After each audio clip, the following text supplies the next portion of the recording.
In Bharat Bhumi, there are approx 60 to 70 million people who suffer from sadness. और इनमें से तो कुछ ऐसे हैं जिन्हें शायद अपने दुख का कारण ही नहीं पता, और शायद आप भी उनमें से ही।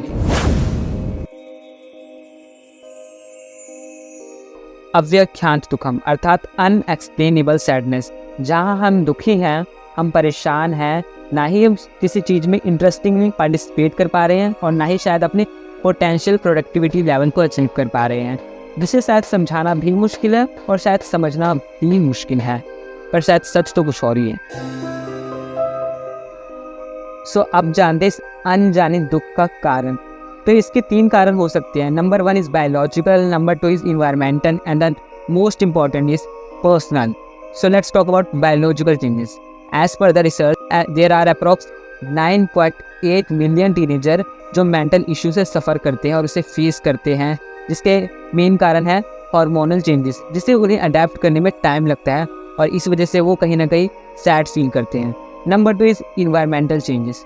सदियाँ बदल रही हैं, समय बदल रहा है और कहीं ना कहीं कलयुग भी अपने चरम सीमा की ओर धीरे धीरे बढ़ ही रहा है। And we are living in a age जहाँ there are so many toxic people जो कहीं ना कहीं हमें नेगेटिव फील कराते हैं, जिनकी वजह से हम अपने आप को और अपनी लाइफस्टाइल को उनसे और उनकी लाइफस्टाइल से कंपेयर करते हैं और लाइफ की चेंजेस को एक्सेप्ट करने से घबराते हैं।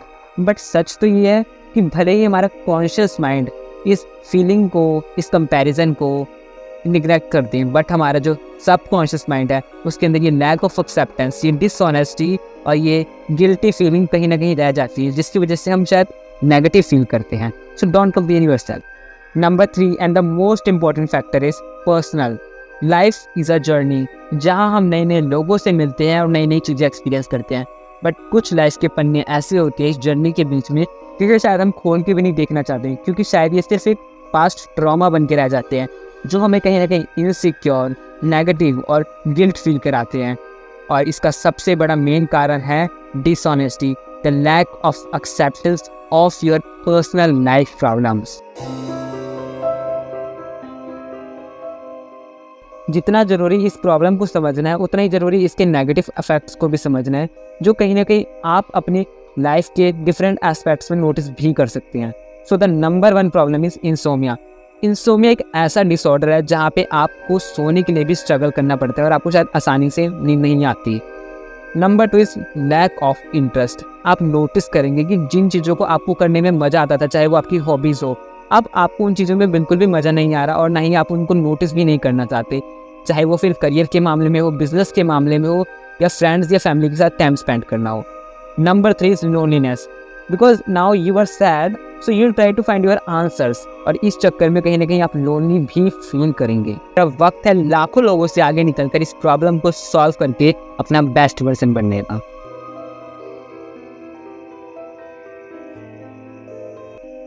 So the first step is stop comparing yourself. ये समझना बहुत ज़रूरी है कि हम सब अलग हैं, हम सबके रास्ते अलग हैं और हम सबके दुनिया को देखें के मायने भी अलग हैं।